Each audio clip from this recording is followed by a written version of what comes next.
a lot of what we've been taught about life is totally back the front. Yeah? So that if you do the rules that you've been taught, you guarantee failure. Well, you're doing the right thing, it just doesn't work. And then what do people say? Do it harder. So the core of that's what I call the big lie. You know, get an education, get married, have kids, buy a house, and you'll be happy. That's the big lie. Yeah. Now it must work for some people because it keeps being perpetuated, but it doesn't work for most people. And so people go through a lot, and because that's an illusion, people go through a lot of disillusionment to figure out, or try and figure out, how life really works and how to have life really work. Yeah? The stuff we're doing this weekend, simple and profound, and I guarantee that if you take any two processes from it and make them daily practices, you will ongoingly grow, deepen, and expand your life forever.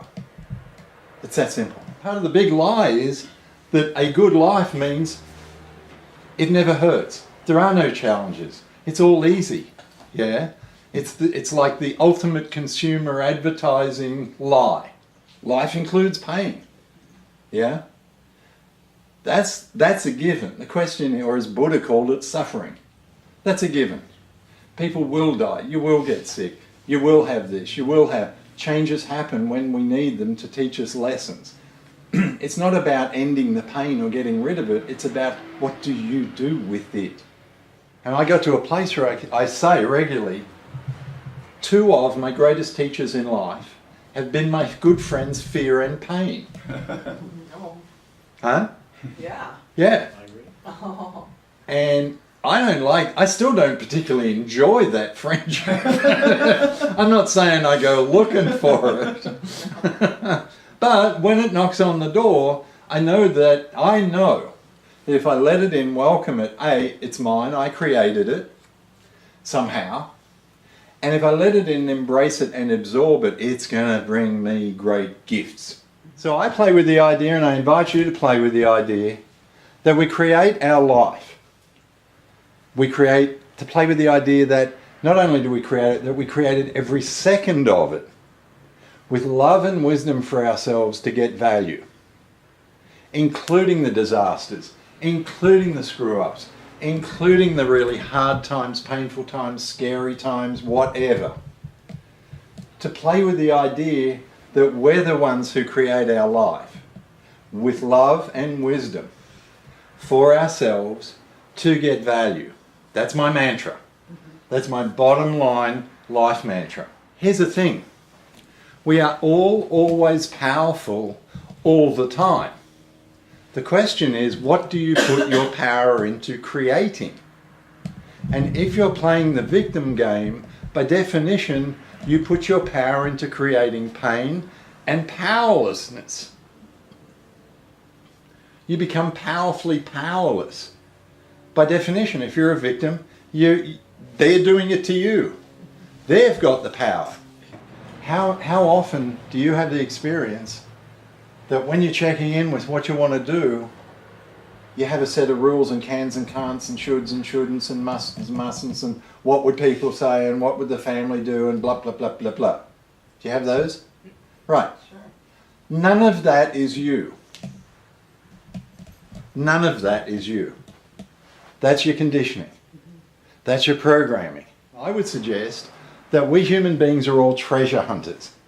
What we're really doing here is that coming into human form.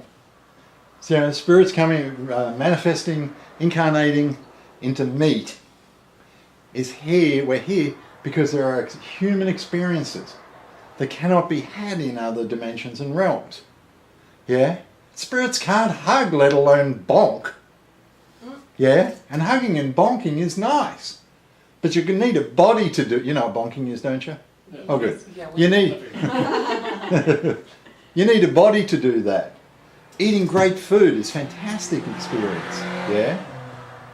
And, which takes me off on the whole thing about how having pleasure is repressed. Excuse me, we've got senses to enjoy. Enjoy the damn things. Yeah, while you're here. Yeah, be like, well, you know, it's like being born, we're told not to have too much enjoyment, not to have too much pleasure. That's like saying go to Asia but don't eat the food. Just eat hamburgers. Yeah, it's like go into being a human but don't enjoy yourself. Hello. Yeah, there's not, like, one side is we get to have fear and pain and tests and challenges.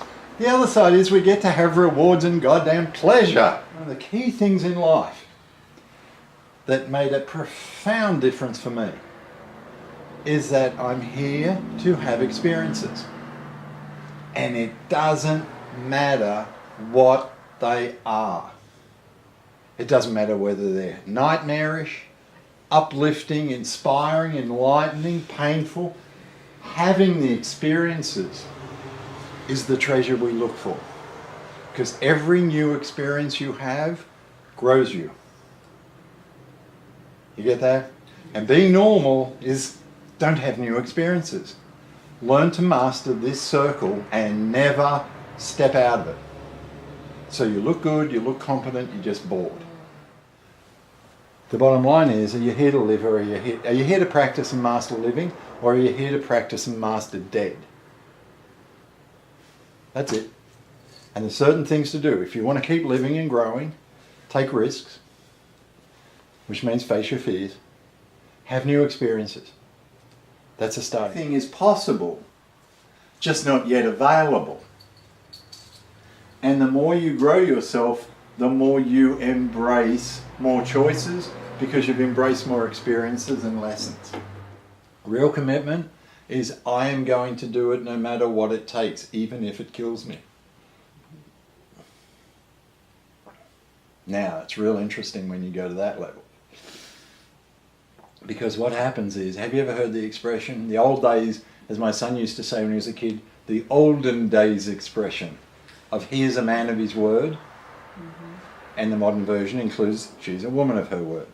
Do you know many people who you can absolutely say they are men or women of their words, including you, who never, ever break a commitment or a promise?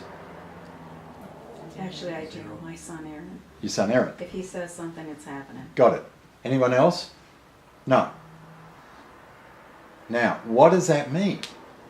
If you can't say that you're a man or woman of your word, it says, I'm full of shit. I can't trust what I say. Neither can you. Because I don't know if I'm going to follow through on my words. Being a man or a woman of your word means if I say it, it's going to happen. Now, it's real interesting. It's profound, this. What happens is we have words, we have actions. Yeah? When we say things and do different things, we're not integrated, we're split.